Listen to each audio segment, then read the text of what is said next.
12,9 juta remaja Indonesia yang mengalami masalah mental yang dipengaruhi oleh berbagai faktor. Para orang tua diminta lebih peduli dengan kesehatan mental buah hati mereka.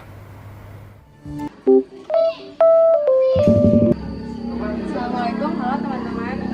Sekarang saya sedang berada di MTS Aliwas Cipandang. Kebetulan ini juga salah satu sekolah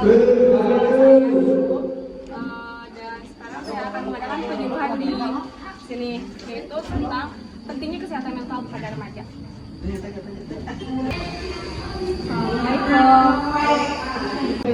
Halo teman-teman semuanya, selamat pagi. Baik, kita mulai saja ya teman-teman. Perkenalkan, nama saya Dera Aulia Febrianti.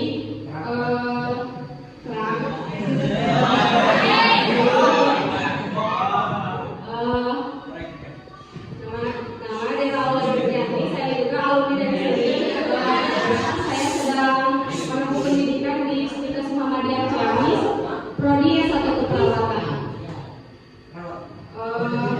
Di sini saya akan memberikan penyuluhan tentang pentingnya kesehatan mental pada remaja. Untuk teman-teman, di sini ada yang sudah tahu apa itu kesehatan mental?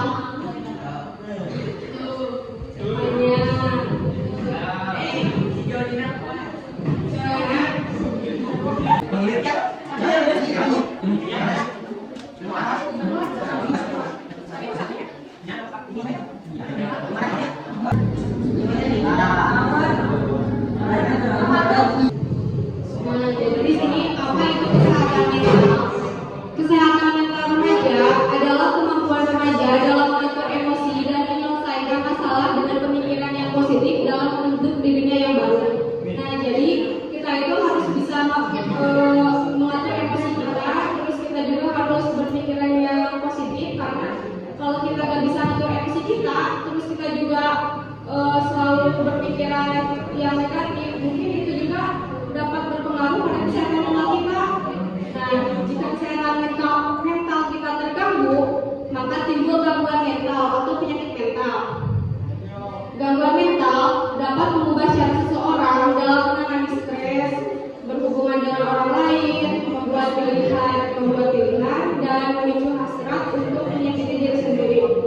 Nah, jadi kalau misal nih ada seseorang yang badannya itu begadang, terusan lupa makan, lupa segalanya, dan dia akhirnya mengalami sakit, jatuh sakit ya.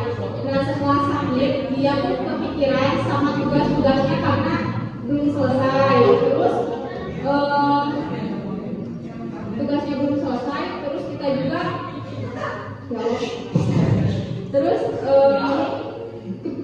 karena kita kepikiran sama tugas kita belum selesai, nah jadi mental kita juga akan terganggu, jadi sakit fisik berhubungan dengan sakit mental ya. Nah, selanjutnya apa saja sih? Yang pertama, krisis identitas atau kesulitan menemukan jati diri. Jadi kita tuh perlu menemukan jati diri kita. Jadi kita tuh masih kayak ikut-ikutan. Nah, yang kedua, faktor genetik, yaitu faktor keturunan. Jadi kalau misal ada keluarga kita atau kerabat kita yang mengalami gangguan kesehatan mental, nah itu juga dapat berpengaruh ya. Jadi berisiko bagi kita. Nah, yang ketiga, memiliki hubungan yang buruk Dengan teman sebaya seperti dengan bullying. Nah, itu boleh ya teman-teman. Jadi teman-teman, kita tuh nggak boleh saling bully ya. Nah, mungkin kita kan nggak tahu mental teman kita tuh seperti apa. Mungkin kalau orangnya apa ya namanya, orang itu gampang sakit hati. Nah, itu juga mungkin dia ketahuan, mungkin dia tuh bakal kepikiran sama kata-kata yang asik sebutin teh gitu. Siapa asik kan? Jadi bullying ya, karena itu berpengaruh pada kesehatan mental kita. Nah, yang selanjutnya kondisi keluarga tidak harmonis. Yang kelima, pengaruh zat racun, alkohol atau obat-obatan yang dapat merusak otak. Di sini ada yang marah. Ya, ada enggak? Nggak boleh ya teman-teman, kita tuh remaja tuh harus bisa berperan baik, nggak boleh tuh kebawa-bawa sama hal seperti itu. Nah, yang selanjutnya tekanan dari lingkungan sekitar karena adanya perbedaan atau diskriminasi gender. Yang selanjutnya mendapatkan persepsi keliru dari medsos, masalah ekonomi dan sosial yang buruk. Jadi kita tuh harus menggunakan medsos dengan sebaik mungkin. Selanjutnya sosial kita tuh harus dipererat lagi seperti dengan tetangga, teman gitu ya, harus dipererat lagi. ini tanda dan gejalanya apa aja sih? Yang pertama, riak atau berkelahi dengan keluarga atau teman-teman sebaya. Tanpa penyebab apapun, jadi dia tuh misal kayak tiba-tiba marah lah, tiba-tiba marah, berteriak, itu mungkin karena halusinasi dia gitu. Nah, yang kedua, kehilangan minat pada hal-hal yang dulunya menyenangkan atau menarik. Jadi kalau misal siapa Asep ya, Asep tuh suka lukis ya. Nah, di situ Asep tuh setelah mengalami kesehatan mental, mungkin Asep bakal lupa, mungkin bisa jadi benci pada minat melukis itu. Nah, yang ketiga, menarik diri dari orang dari kegiatan sehari-hari. Jadi kita tuh menghindar dari orang-orang, jadi dia tuh kayak menyendiri terusan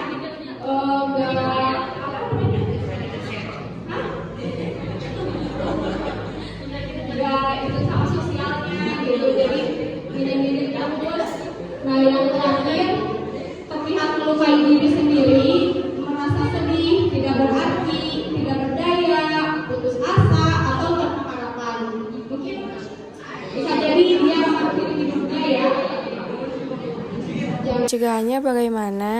Ya, yang pertama melakukan aktivitas fisik dan tetap aktif secara fisik. Jadi kita tuh harus sering olahraga pagi ya, jangan bermalas-malasan. Nah, yang kedua menjaga hubungan baik dengan orang lain. Jadi kita juga harus mempererat tali persaudaraan dengan orang lain. Nah, yang selanjutnya yang ketiga, menjaga kesehatan tidur dan istirahat. Jadi kita juga harus untuk tidur ya.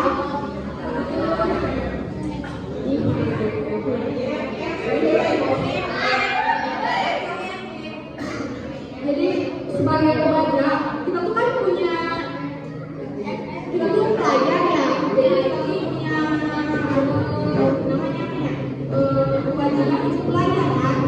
Jadi kita juga tidurnya itu minimal 6 jam. Misal kalian tidur jam 9 berarti bangun jam 3. Kalian tidur jam 10 bangun jam 4 gitu ya. Ini mah tidur jam 6 sore, bangun jam 6 lagi boleh, udah mandi kalau kalian tidur juga. Nah, yang terakhir memelihara pikiran yang positif. Jadi kita juga harus berpikiran yang positif dan juga di lingkungannya sudah disinggung ya. Harus berpikiran yang positif karena kalau kita berpikiran yang negatif itu dapat menyebabkan mental kita terganggu. Yang pertama, psikoterapi. Psikoterapi merupakan suatu metode yang digunakan untuk menangani berbagai masalah kejiwaan seperti stres berat, depresi. Nah, dengan itu dilakukannya oleh psikolog atau psikiater. Jadi kita tuh gak usah malu kalau kita pergi ke psikolog. Karena kan ada sebagian orang yang malu kalau pergi ke psikolog itu kayak katanya tuh orang gila ya. Itu enggak, malahan kita tuh lebih tahu gimana diri kita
dijaga di rumah mungkin itu dapat berbahaya pada dirinya sendiri, terus pada orang lain juga yang menjaganya. Tapi kalau di rumah sakit kan di situ banyak tenaga kesehatan yang lain, terus kita juga bisa berkolaborasi dengan dokter gitu kan. Jadi aman gitu kalau dibawa ke rumah sakit mana. Jadi rawat inap itu jadi hanya untuk orang yang gangguan mental saja. Jadi nggak dicampur sakit mah enggak ya, langsung gitu enggak. Jadi cuma sakit jiwa doang gitu. Nah yang terakhir membuat rencana bagi diri sendiri. Nah itu misalnya tuh kayak mengatur gaya hidup kita dan kebiasaan sehari-hari untuk menurunkan kita. Jadi kita tuh harus tahu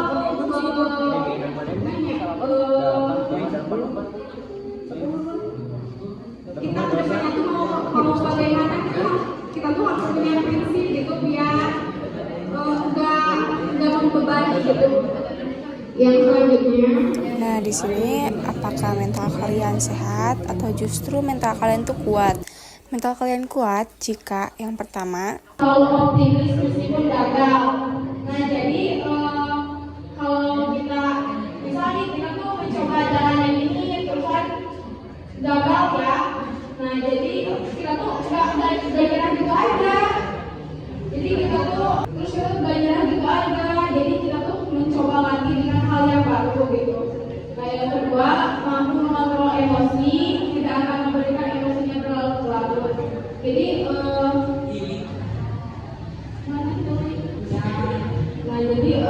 tuh jadi nggak berkelanjutan, emosinya cukup udah gitu kan. Nah yang ketiga, berpikiran terbuka, menghargai perbedaan, sudut pandang dan terbuka pada kritikan. Jadi kalau misalnya ada yang mengkritik kita, jadi ini kita gini gak apa-apa, terima aja gitu kan. Menghargai perbedaan. Nah jadi kalau kamu dan teman kamu tuh kayak berbeda, jadi kita juga harus menghargai gitu. Nah, terus yang terakhir, memiliki kemampuan self-healing yang baik, cepat, bangkit dari kegagalan. Nah, selanjutnya dukungan sosial. Jadi kita tuh harus memiliki support sistem yang kuat. Terusan biar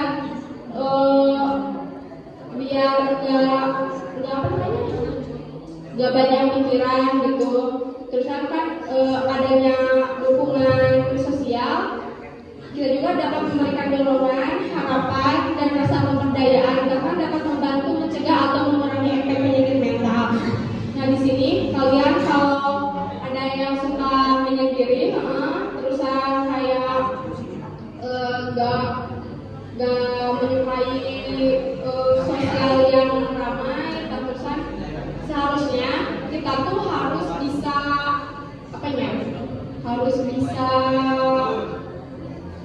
mengungkapkan gitu. Kita tuh harus punya teman, atau kalau gak teman kita harus mempunyai keluarga yang buat kita percaya kita tuh mau cerita apapun gitu. Jadi kita tuh gak keganggu gitu kesehatan mentalnya. Minimal kita itu curhat itu saling mencurahkan 3 hari sekali. Itu tuh mengurangi risiko kesehatan mental. Mungkin yang dapat saya sampaikan. Terima kasih. Ada lagi ya slide terakhir. So, baca sasaran namun.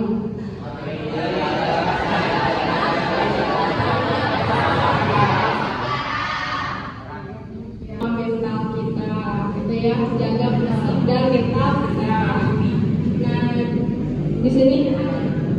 di sini ada yang tentang ini atau mau ditanya? Menurut kalian yang dapat kalian simpulkan, apa sih kesehatan mental itu? Ayo bisa jawab nggak? Kenapa kan tadi udah dijelasin.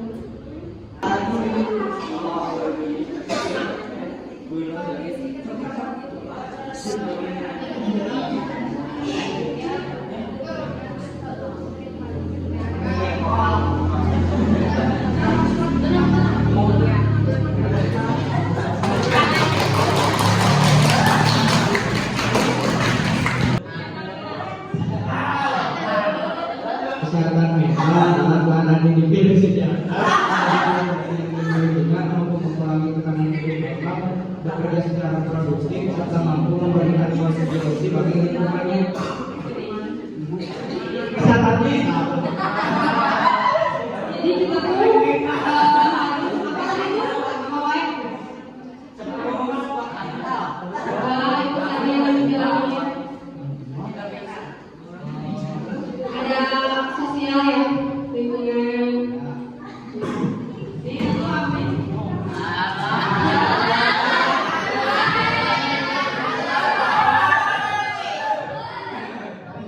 Yang terakhir, kenapa kita butuh support external? Kenapa? Ada yang bisa jawab?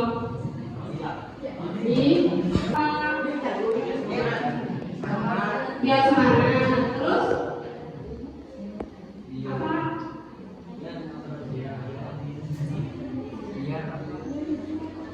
Kalian juga punya support system gitu?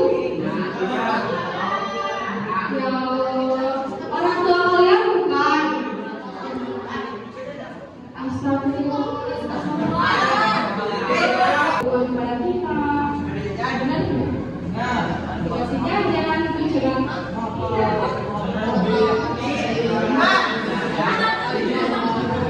Kita juga harus mempunyai kesadaran. Jadi manfaatnya tuh ke diri kita bakalan aman gitu kalau punya dukungan dari orang lain kan, dari orang tua. Kalau kita punya pacar enggak? Buat apa pacar? Buat pacar. Jadi manfaatnya tuh bakalan baik membuat hidup kita. Misalnya kita akan bersosialisasi dengan baru. Mungkin gitu. Ada lagi? Jadi kalau dan acuan yang ada itu sebenarnya nggak beda. Jadi kesehatan mental tuh kayak mental dan jiwa tuh sama sih, sama itu kayaknya kan mental. Kalau sakit jiwa mental kita juga ada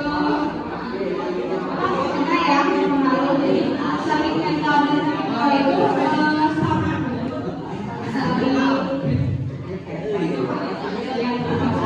Ingat ya teman-teman, kita harus jaga fisik dan mental kita, karena itu dapat beresiko. Mungkin kita menempatkan di pada posisi kita. Nah, mungkin itu saja.